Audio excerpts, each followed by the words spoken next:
મહર્ષિ ભગવાન વેદવ્યાસ રચિત શિવ મહાપડ ગ્રંથમાં ભગવાન મહાદેવના ભક્તો માટે એક અનેરું માર્ગદર્શન છે. અને વારંવાર કહું છું કે મહાદેવના ભક્તો એકવાર શિવ મહાપડ ગ્રંથનું પારણ કરવું જોઈએ. જે મનુષ્ય એકવાર શિવ મહાપડ ગ્રંથનું પારણ કરે છે સજીવન મુક્ત ઉચ્ચતે. મુક્તિ માટે તેને કોઈ સાધના ઉપાસના અનુષ્ઠાન કરવાના રહેતા નથી. એ જીવિત હોય પણ એ જીવાત્મા મુક્ત છે. તેથી આપને જો અક્ષર જ્ઞાન ન હોય, વાંચી ન શકતા હોય તો સાંભળવું. શ્રવણ માત્ર ને શિવલોકમ વ્રજન ન રહે. પ્રયાગ તીર્થમાં સૂત પુરાણે કહે છે, હે મહાત્માઓ, ભગવાન શ્રી હરિ ભગવાન વિષ્ણુજી નારદજીને સુંદર શિવ ભક્તિનું માર્ગદર્શન કરે છે. ભગવાન વિષ્ણુજીએ કહ્યું કે નારદ, ભગવાન મહાદેવને પ્રિય છે રુદ્રાક્ષ. આપ રુદ્રાક્ષને ધારણ કરો. સદૈવ રુદ્રાક્ષ ધાર્યા. અને રુદ્રાક્ષનો મહિમા સ્વયં શિવે ગાયો છે. સૂર્યતામ તો મહેશાન. હે મહેશ્વરી, આપ કથાનું શ્રવણ કરો. રુદ્રાક્ષ મહિમા શિવે. મનુષ્ય માત્રનું કલ્યાણ કરનાર, હિત કરનારા રુદ્રાક્ષ છે. ભક્તા નામ હિત કામ્યા કથયામી તવ પ્રીત્યા. બહુ આદર સાથે, બહુ પ્રીતિ સાથે, હે ભવાની, હે મહેશ્વરી, હું આપને રુદ્રાક્ષનો મહિમા સમજાવું છું. આ શ્લોક ભગવાન મહાદેવના મુખમાંથી પ્રગટ થયો છે. પહેલા દિવસ પણ કહ્યું તો એક એક શ્લોક ભગવાન મહાદેવની પૂજા છે. એક એક શ્લોક શંકર ભગવાનની વંદના છે. તેથી આદરથી, ભક્તિથી આપના વિચારોને શાંત કરી સંપૂર્ણ ભગવાન શિવજીના ચરણોમાં સમર્પિત થઈ અને ભગવાન મહાદેવની કથા સાંભળવાનો પ્રયાસ કરો. અને જે કોઈ ભગવાન મહાદેવની કથાનું શ્રવણ કરે છે, ફલમ વક્તું ન શકનોમી, તેના ફલનું વર્ણન કોઈ દેવતાઓ પણ કરી શકતા નથી. સ્વયં ભગવાન શંકરજી માતા ભવાનીને કહે છે, ઉમૈયાને કહે છે, શ્રૂયતામ તું મહેશાને. હે મહેશ્વરી, સાંભળો તમે. રુદ્રાક્ષ મહિમા શિવે. કલ્યાણ કરનાર શિવે, મનુષ્ય માત્રનો હિત અને મંગલ કરનાર આ રુદ્રાક્ષ છે.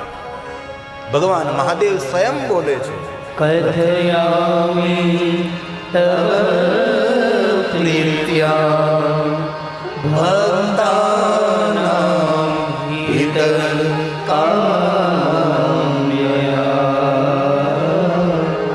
ભક્તાનાં હિતકામ્યયા. સૂત પુરાણજી પ્રયાગ તીર્થમાં કહે છે, હે મહાત્માઓ, શિવ પ્રિયતમ, ભગવાન મહાદેવને અતિ કોઈ પ્રિય વસ્તુ હોય તો રુદ્રાક્ષ છે. રુદ્રાક્ષ પરમ પાવન. દર્શન માત્ર, રુદ્રાક્ષનું દર્શન કરવા માત્રથી, રુદ્રાક્ષના સ્પર્શ કરવા માત્રથી કહ્યું સર્વ પાપ વિનિર્મુક્ત. જીવનના દરેક પાપોમાંથી મુક્ત કરનાર રુદ્રાક્ષ છે. તેથી માણસે 24 કલાક રુદ્રાક્ષ પહેરવો જોઈએ. કોઈ પણ સંપ્રદાયમાં, કોઈ પણ વિચારધારામાં હોય, પણ મનુષ્ય માત્રનું મંગલ અને કલ્યાણ કરનાર રુદ્રાક્ષ આપણું કવચ છે. રુદ્રાક્ષ આપણું રક્ષક છે. તેથી કોઈ પણ પુરુષ, કોઈ પણ સ્ત્રી 24 કલાક રુદ્રાક્ષ પહેરી શકે છે. સર્વ સિદ્ધાંત નિષ્ફલમ. આ સૂત પુરાણજી પ્રયાગ તીર્થમાં બોલ્યા છે. શિવ પ્રિયતમો દેવો રુદ્રાક્ષ પરમ પાવન. પવિત્રતા આપનાર છે. ઘણા લોકો એમ કહે કે પવિત્ર હોય ત્યારે રુદ્રાક્ષ પહેરે, અપવિત્ર રુદ્રાક્ષને ત્યાગ કરી દેવો જોઈએ.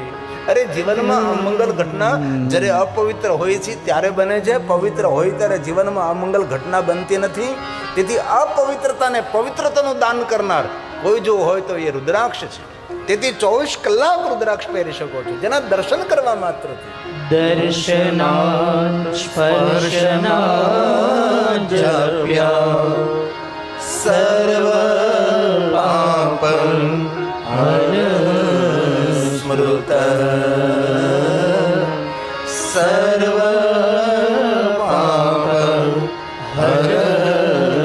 સ્મૃત. ધ્યાન દીજીએ, જે માણસો ધ્યાન કરી શકતા નથી, જે માણસો મોટા મોટા યજ્ઞો કરી શકતા નથી, જે વ્યક્તિ મોટી મોટી પૂજા કરી શકતા નથી, એ વ્યક્તિ જો રુદ્રાક્ષને ધારણ કરે તો તેના માટે કહ્યું એ મનુષ્ય પરમ ગતિને પ્રાપ્ત થાય છે. એમની કોઈથી અધોગતિ ન થાય, એમની પરમ ગતિ થાય છે. આ ભગવાન મહાદેવના વચનો છે. તેથી આપણે સૌ ધ્યાન ન કરી શકીએ. ધ્યાન પરંપરા શું છે એ પણ આપણને ખબર ન હોય. આપણે મોટા મોટા યજ્ઞો પણ ન કરી શકીએ. એ તો સ્વાભાવિક છે. દેહાંતમાં રહેનારા માણસો એટલું બધું આપણે ભણેલા ન હોય, આપણને ખબર ન પડે તો આપણા આચાર્યો છે, એ આપણા બ્રાહ્મણ દેવતા આપણા માટે યજ્ઞ કરતા હોય, આપણે શું કરી શકીએ? તો આ બધું જે કરી શકતા નથી તેના માટે રુદ્રાક્ષ ધારણ કરવું. આવું ભગવાન મહર્ષિ વેદવ્યાસજીએ શિવ મહાપડ ગ્રંથમાં કહ્યું છે. ધ્યાન દેને સાંભળો. ધ્યાન જ્ઞાનાવમૂતો જે ધ્યાન ન કરી શકે, જે યજ્ઞ ન કરી શકે, એમને જો મુક્ત થવું હોય તો શિવપર્ણ ગ્રંથ કહે છે રુદ્રાક્ષમ ધારયેતુ જો રુદ્રાક્ષ પહેરે તો સર્વ પાપ વિનિર્મુક્ત યાતિ પરમાં ગતિ યાતિ પરમાં એક એક શ્લોક પુણ્ય આપે છે, એક એક શ્લોક પાપમાંથી મુક્ત કરે એમ નહીં. ભગવાન મહાદેવની કથા પાપમાંથી મુક્ત ન કરે, ભગવાન મહાદેવની કથા પુણ્ય આપે છે. કારણ કે પાપી માણસ ભગવાનની કથામાં પ્રવેશ જ ન કરી શકે ને. અનંત કોટી જન્મોનું જ્યારે પુણ્ય એકત્ર થાય છે ત્યારે માણસને ભગવાન મહાદેવની કથા સાંભળવાની ઈચ્છા પ્રગટ થાય છે. જે કથાનું શ્રવણ કરનારા માણસો પાપી નથી, એ પુણ્યવાન માણસો હોય તો જ ભગવાન મહાદેવની કથા શ્રવણ કરી શકે છે. અને શિવ મહાપણમાં કહ્યું પણ છે કે જે કોઈ મનુષ્ય મહાદેવની કથાનું શ્રવણ કરે, કોઈ પણ જાતિના, કોઈ પણ વર્ણના, કોઈ પણ જ્ઞાતિના, કોઈ પણ દેશના, કોઈ પણ વેશના, જે મનુષ્ય ભગવાન મહાદેવની કથા સાંભળે છે એમના માટે ભગવાન વ્યાસે કહ્યું છે રુદ્ર એવ નઃ સંશય, એ સાક્ષાત રુદ્ર સ્વરૂપ છે. આપણા સૌ માટે તો જ્યોતિર્લિંગ 12 છે, પણ મારા માટે તો જેટલા ભગવાનની કથામાં બેઠા બધા જ્યોતિર્લિંગ છે. વક્તા તો તમારો પૂજારી છે. વક્તાનો ભગવાન કથા સાંભળનાર શ્રોતા છે. તેથી વક્તા શ્રોતાની પૂજા કરે છે. શબ્દરૂપી પુષ્પ લઈને અમે તમારા પર અર્પણ કરીએ છીએ. શિવપુરાણમાં એવું નથી કહ્યું કે વક્તા રુદ્ર રૂપો નહીં. કથા શ્રવણ કરનાર માણસ સાક્ષાત રુદ્ર સ્વરૂપ છે. આ મહાપુરુષોનું મંતવ્ય છે. યે શૃણવંતી મુનિશૈવં સાંભળો મહાત્માઓ, પુરાણં શાસ્ત્રમુત્તમં તે મનુષ્યાન મંતવ્યા રુદ્રાયેવ મહાપુરુષોનું મંતવ્ય, મહાપુરુષોનું મંતવ્ય. કેવું મંતવ્ય? रुद्रायेव इसमें कोई संशय नहीं, हमारे लिए कोई संशय नहीं है. જેટલા જેટલા અમારા ભગવાનની કથાનું શ્રવણ કરે શ્રોતા, એ અમારા ભગવાન છે. અમની પૂજા કરું છું. તેથી એક એક શ્લોક પુણ્ય આપનારા શ્લોકો છે, આપણું મંગલ અને કલ્યાણ કરનારા શ્લોકો છે. હવે શિવ મહાપડ ગ્રંથની અંદર કહ્યું છે કોઈ પણ દેવનો મંત્ર, કોઈ પણ દેવીનો મંત્ર રુદ્રાક્ષની માલાથી જાપ કરી શકાય છે. કોઈના મનમાં સંશય હોય તો દૂર કરી દેજો. આટલી બધી ખોટી વાતો સમાજમાં કરવામાં આવી છે. તો શંકર ભગવાનનો મંત્ર હોય તો જ રુદ્રાક્ષની માલાથી જાપ કરી શકાય છે, એવું તમને કોને કહ્યું ભાઈ? આ શિવ મહાપડ ગ્રંથમાં કહ્યું. શ્લોક એટલા માટે હું ગાઉં છું કે હું જે તમને જે કહું છું એનો આધાર છે, તેનો પુરાવો છે, તેને સિદ્ધાંતને કોઈ કલ્પિત વાત નહીં, બની બનાવેલી વાત નહીં. તેથી ભગવાન વ્યાસ બોલ્યા છે રુદ્રાક્ષની માલાથી મંત્ર જાપ કરો. रुद्राक्षेण जपे मंत्र કોઈ પણ મંત્ર રુદ્રાક્ષની માલાથી જ્યારે જાપ કરો છો ત્યારે એ મંત્ર અધિક ફળ આપે, કોટી ગણું ફળ આપે છે. આ શિવ મહાપડ ગ્રંથના શ્લોક છે. रुद्राक्षेण जपे मंत्र पुण्य कोटि गुणं भवे કોટી ગુણમ ભવે. એક એક રુદ્રાક્ષની માળા ધારણ કરો, બીજી રુદ્રાક્ષની માળાથી જાપ કરો. જે પહેરતા હોય એનાથી જાપ ન કરે તો 10 કોટી ગણું અધિક ફલ આપે છે. જે પહેરવાની માળા અલગ હોય છે, જાપ કરવાની માળા અલગ હોય છે. આ શિવમાં આપણા ગ્રંથમાં કહ્યું છે. 10 કોટી ગુણ પુણ્યમ ધારણા લભતે નર ધારણા લભતે નર. આમ તો શિવમાં આપણા ગ્રંથમાં કહ્યું 1100 રુદ્રાક્ષ દરેક માણસે પહેરવા. 1100 એટલે આવી 11 માળા પહેરીને આપણા ગામમાં નીકળવાનું. એટલે તરત ગામના લોકો બોલે છે કે આ ગિરિબાપુને ભાગી જવાનું થયો. કહ્યું 1100 રુદ્રાક્ષ જનાંગમાં હોય એમના માટે કહ્યું રુદ્ર રૂપ ભવે ન રહ. એ સાક્ષાત રુદ્ર રૂપ છે. 1100 તો ન પહેરી શકે, પણ 108 રુદ્રાક્ષની માળા પહેરીએ એ પણ ન થઈ શકે. કમસે કમ એક રુદ્રાક્ષ આપણા કંઠમાં હોય, આપણી રક્ષા કરે છે. રુદ્રાક્ષ આપણો રક્ષક છે, આપણું કવચ છે. શિવમાં આપણા ગ્રંથમાં કહ્યું છે કોઈ વર્ણ ભેદ નથી, કોઈ જાતિ જ્ઞાતિ ભેદ નથી. મહાદેવનો દરબાર એક અનેરો દરબાર છે, જ્યાં સૌનો સ્વીકાર પણ છે અને સૌનું સન્માન પણ છે. એ ભગવાન શિવ છે. તેથી શિવ મહાપણમાં કહ્યું સર્વ આશ્રમણા સર્વાશ્રમાણામ વર્ણાણામ. દરેક આશ્રમના માણસો, દરેક વર્ણના માણસો. હવે બહેનો માટે સ્ત્રી શૂદ્રાણામ શૂદ્રની સ્ત્રી શિવાજ્ઞા. મહાદેવે 24 કલાક આજ્ઞા કરે છે કે સદૈવ રુદ્રાક્ષ ધારણ કરે.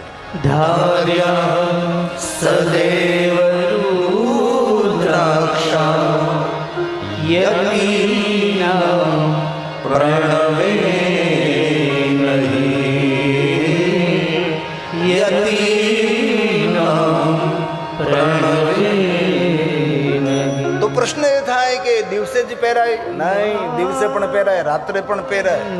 કહ્યું છે, આખો શ્લોક છે, સવારમાં પહેરવો, બપોરે પહેરવો, સંધ્યા સમયે પહેરવો, રાત્રે પહેરવો, દિવસે પહેરવો. બહુ જ મોટું પ્રકરણ રુદ્રાક્ષનું છે. તેથી આપણે આપણું મંગલ કરવું હોય તો રુદ્રાક્ષ પહેરવો. રુદ્રાક્ષ પહેરવો એટલે આપણા સ્વભાવમાં, આપણી વાણી વર્તનમાં ઘણા બધા બદલાવો આવવા લાગે છે. તેથી ભગવાન વિષ્ણુજીએ નારદજીને રુદ્રાક્ષ પહેરવાનું કહ્યું છે. શા માટે? રુદ્રાક્ષ એક ઔષધિ છે. રમ રુદ્ર રોગનાશાય ધન્વંતરી હે રુદ્ર. તન અને મનને પ્રફુલ્લિત રાખે એ રુદ્રાક્ષ છે. તેથી કોઈ પણ જાતિના, કોઈ પણ જ્ઞાતિના માણસોએ રુદ્રાક્ષ 24 કલાક પહેરવો જોઈએ. ત્યારબાદ ભગવાન વિષ્ણુએ કહ્યું છે નારદજીને, નારદજી ભસ્મને ધારણ કરો. શિવ મહાપડ ગ્રંથના 19 શ્લોકો છે શિવ મહાપડ ગ્રંથની અંદર. પણ બધા શ્લોકો આપની સમક્ષ જો ગાવા રહું તો ઘણો બધો સમય જતો રહે. એક શ્લોકમાં બહુ સુંદર વાત કરી. જેના લલાટે ભસ્મનું ત્રિપુંડ હોય છે, યાની તીર્થાની, દુનિયાના બધા તીર્થોનું સ્નાન એ રોજ કરે છે. આમ ભાલમાં ભસ્મનું ત્રિપુંડ કરો ને એટલે દુનિયાના બધા જ તીર્થોના સ્નાન કરવાનું ફળ મળે છે. હું નથી કહેતો, હું મધ્યસ્થી છું, હું એક શિક્ષકનું કામ કરું છું, હું એક ટીચરનું કામ કરું છું, જે આચાર્યોની પાસે ભણ્યો છું, જે મેં શીખ્યો છું. અને શ્લોકાત્મક આપને કહેવાનો પ્રયાસ એટલા માટે કરું છું કે કોઈને કાલ્પનિક વાત ન લાગે. અને શ્લોકોનો ખૂબ મહિમા છે, કારણ કે આ ભગવાન મહર્ષિ વેદવ્યાસજીનો પ્રસાદ છે. યાની તીર્થાની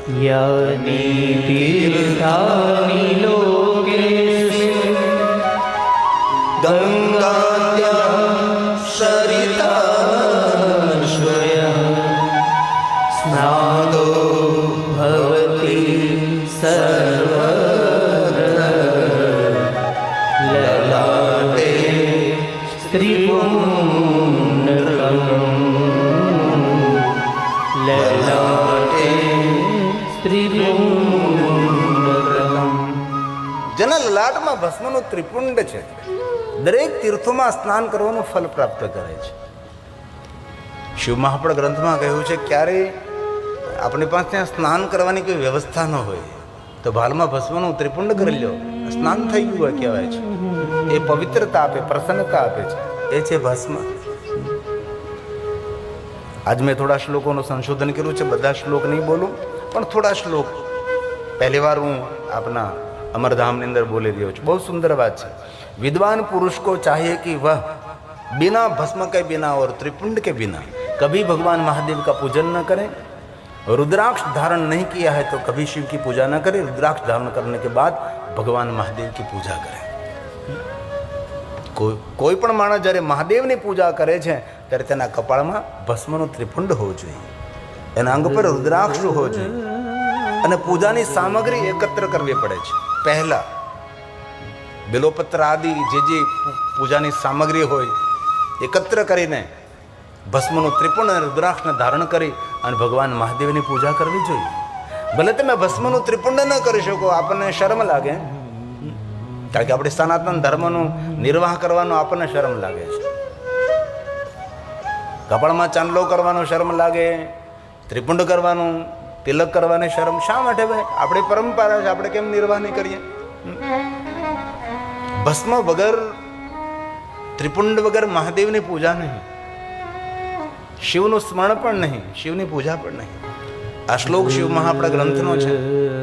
એક એક શ્લોક પુણ્ય આપે છે.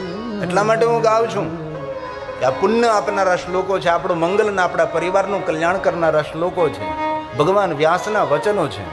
વિના ભસ્મ ત્રિપુંડેન વિના રુદ્રાક્ષ માર્યા બિલ્વ પત્રમ વિના શિવની પૂજા કેમ સંભવ બને? પૂજ્યે શંકરમ બુધ. હે બુદ્ધિશાળી મનુષ્ય, પૂજ્યે શંકરમ બુધ. બહુ સુંદર વાત કરી છે. હે બુદ્ધિજીવી મનુષ્ય, શંકર ભગવાનની આ રીતે તારે પૂજા કરવી. આગળ બહુ સરસ વાત કરી. હે મુનીશ્વરો, મુનિઓમાં શ્રેષ્ઠ તેને મુનીશ્વર કહેવાય. ઈશ્વર એટલે શ્રેષ્ઠ, વર એટલે શ્રેષ્ઠ. हे मनुष्य, शिव पूजन करते समय यदि भस्म न मिले तो ध्यान दीजिए आप, थोड़ी देर के लिए सावधान बनकर सुनिए आप. भगवान व्यासे કહ્યું છે કે હે મનુષ્યરો, જો ભાલમાં ત્રિપુંડ કરવા માટે ભસ્મ ન મળે તો ન પણ મળે, કભી ક્યારેક ક્યારેક એવું થઈ જાય કે ભસ્મ નથી તો શું કરવું? તો કહ્યું મિટ્ટીનું ભાલમાં, માટીનું ભાલમાં તિલક કરવું. इस मिट्टी का तिलक करो. भगवान शिव કેટલો સરળ દેવતા છે. રાજોપચાર પૂજા, સોના ચાંદી હીરા મોતી જ્વરિયાતથી પૂજા કરીએ ભગવાનની. એ ન થઈ શકે તો સોળોપચાર, પંચોપચાર, એકોપચાર, વૈરાગ્ય ઉપચાર, ખાલી ભસ્મથી મહાદેવની પૂજા થાય છે. અને કહ્યું ભસ્મ પણ ન મળે તો ભગવાન શિવને માટીનું ત્રિપુંડ કરી શકો છો. કેટલો સરળ દેવતા છે.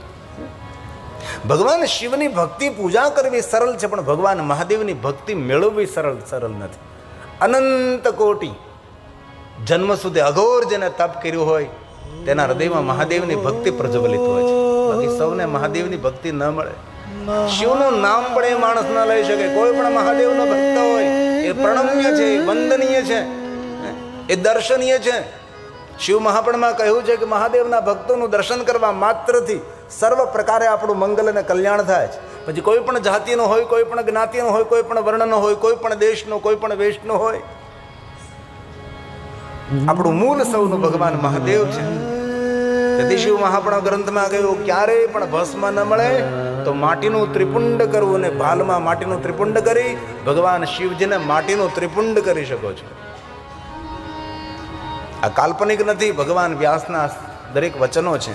ભસ્મ પ્રાપ્તો નિશ્રેષ્ઠા પ્રવૃત્તે શિવ પૂજને તસ્માન મૃદાપી કર્તવ્યમ લલાટે ચ ત્રિપુંડ્રકમ લલાટે ત્રિપુંડ્રકમ. બાલમાં, લલાટમાં માટીનું ત્રિપુંડ કરવું. કેટલી સુંદર વાત છે. હવે થોડું ધ્યાન દેજો. બહુ સરસ વાત કરી છે.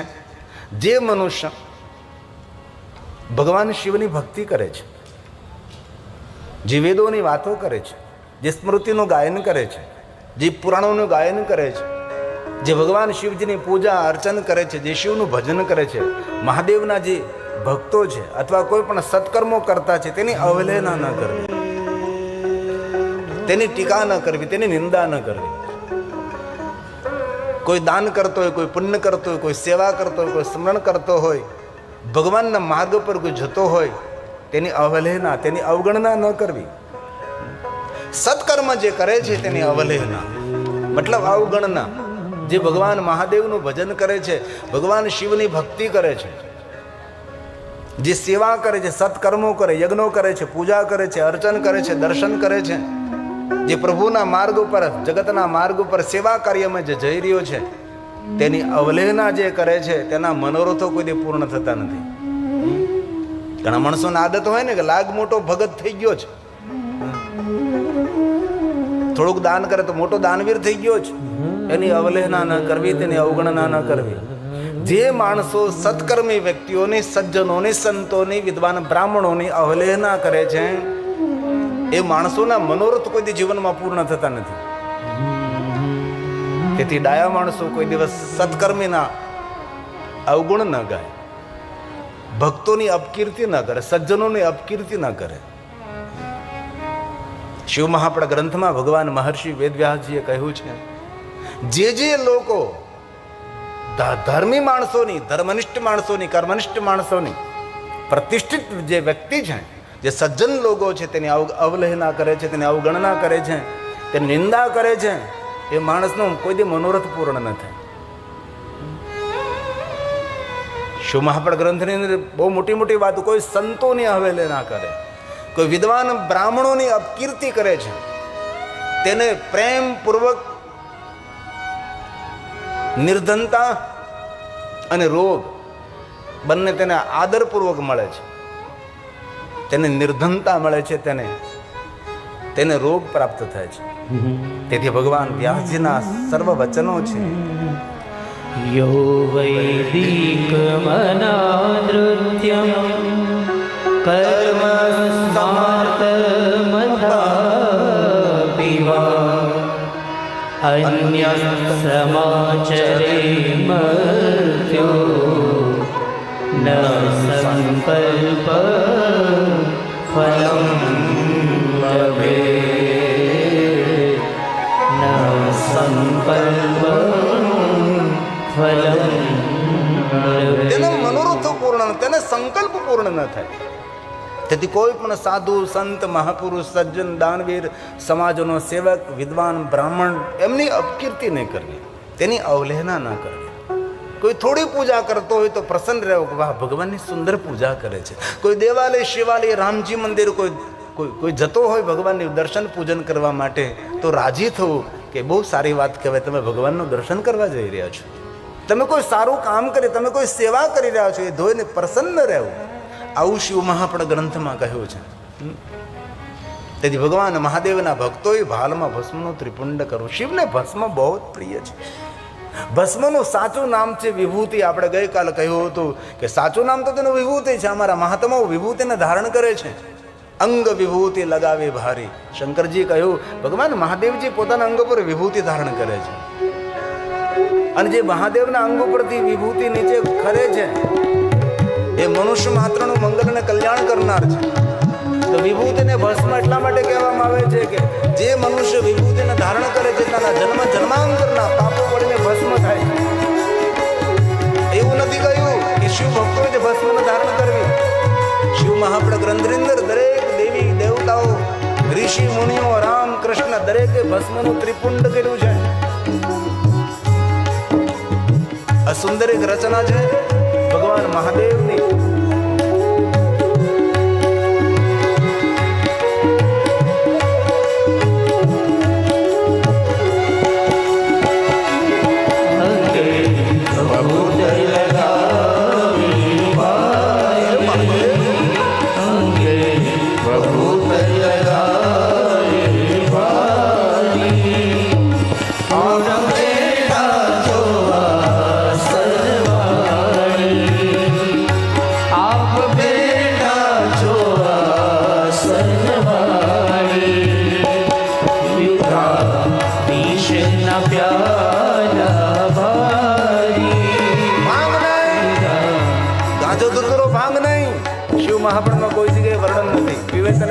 નામ. પહેલા જ્યારે મેં આ કાવ્યની રચના કરી ત્યારે એમ જ મેં ગાયું હતું, પીધા ભાંગ ધતુરા ભાઈ. પણ મારે એક વિદ્વાન આચાર્ય છે, એને કહ્યું નહીં નહીં નહીં, ભાંગ ધતુરા નહીં. ભગવાન શિવજીએ વિષને ધારણ કર્યું છે, તેથી પીધા પીધા વિષના પ્યાલા ભારી, પીધા વિષના પ્યાલા ભારી, ઘોડા બેઠા ચોરા સનવાળી, ઘોડા બેઠા ચોરા સનવાળી, અંગે બહુત લગાએ ભારી, અંગે બહુત લગાએ ભારી,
લગા